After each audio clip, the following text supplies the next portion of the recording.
2016 yılında sağ kalçamda bazı ağrı ve uyuşma oluyordu.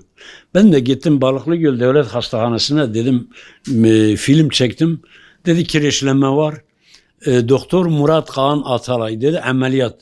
Peki dedim doktor, bu ameliyatın ileride sorunu, problemi neyi varsa bana anlat. Ben çocuk değilim. Bana söyle dedi, yok. Sana takacağım protez 20 yıl. O zaman yaşım 70, dedim 20 yıla kalma. Kim var ki, sorun değil dedim. Şahitlerim hastahane müdürü Ahmet Cafer ve Ahmet Mehmet Doblan, göğüs hastalıkları uzmanı. Ameliyat oldum. 24 gün hastahanede yattım. Çıktım eve geldim. İdare. Aradan tam 2 yıl geçti. Ağrılar başladı çok şiddetli. Gittim tekrar film çektim. Sintigrafide. Film çektim, dedim maalesef protezin gevşemiş. Ya dedim nasıl gevşemiş? Ben düşmedim, kaza geçirmedim. Kendi durup dururken geldim, dedim doktor, ya doktor hala orada. Murat Kaan Atalay. Dedim doktor sen karşında çocuk mu var? Sen bana diyelim bunun bir garantisi yok. Sakat olabilirsin. 3 yıl olur, 5 yıl olur, 10 yıl olur, 2 yıl olur. Böyle değil. Ben çocuk değilim, %1000 ameliyat olmazdım. Sürünseydim ameliyat olmazdım bu ömür boyu acı çekmek için. Dedi ağam sana kızma dedi. Sana tekrar ameliyat ediyorum. Protez takıyorum ömür boyu. Yine şahitlerim hastahane müdürü hem öğrencim Ahmet Cafer ve Ahmet Mehmet Doblan hazırdılardı. Ya sabır ya Allah dedim, tamam. Kalktım bir daha ameliyat oldum. Ameliyat oldum. Doktor tabii 1 yıl sonra tayine İzmir'e çıktı gitti. Tekrar 2. yıl baktım ağrılar başladı. Gittim film çektim. Maalesef dedi protezin gevşemiş.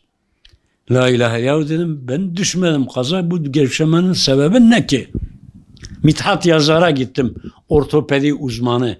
500 yataklı Mehmet Akif İnan'a.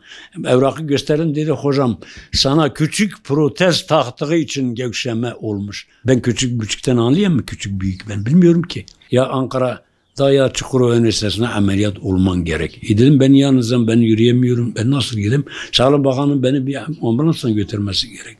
Aradım Sağlık Bakanı, hiçbir şekilde bana yardımcı olmadı. Doktora da hiçbir şey söylemediler. 8 yıldır acı çekiyorum ve tam 370 kere ambulansla hastaneye gidip ağrı kesici kullanmışım. İnternete girip bakabilirler.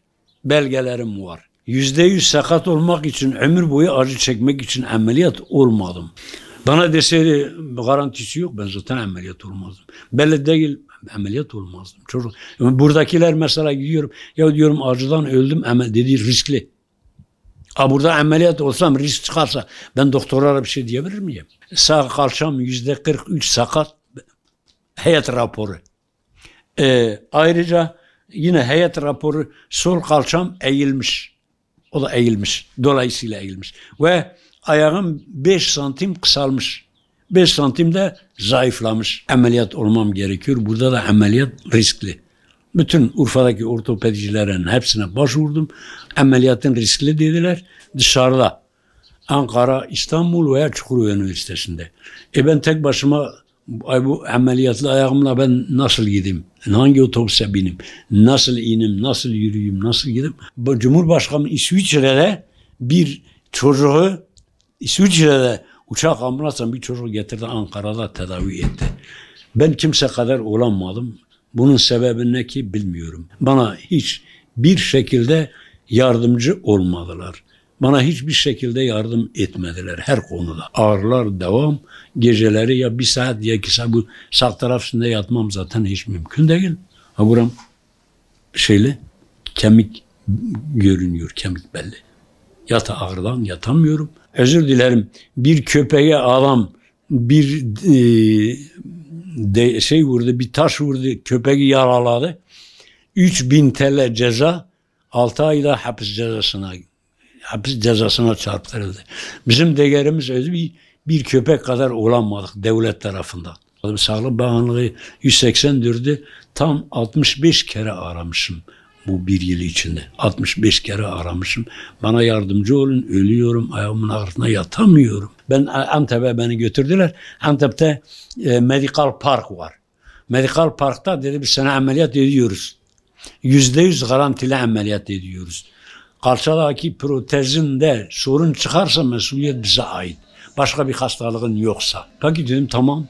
$4.000 dedi biz Almanya'dan getiriyoruz. Almanya'dan protez getiriyoruz.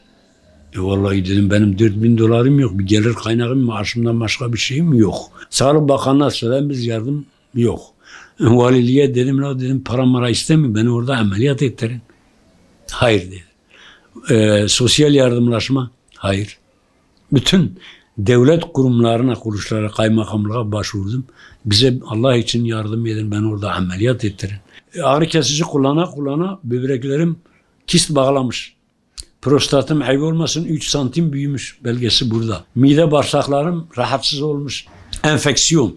Mide, bağırsak ve kanımda enfeksiyon. Dolayısıyla hayatım bitti yani. Bitirdiler. Bu doktor. Ve devlet de bana hiç bir yardım etmedi. Bu doktor bana bir şey gönderseydi, verseydi hani bu şeyimin karşılığı gider orada ameliyat olurdu. Ben ömür boyu acı çekmek için ameliyat olmadım. Ömür boyu acı çekiyorum. Acı çeke çeke öleceğim. Hayatım şey olmuş yani. Hayatım bitmiş.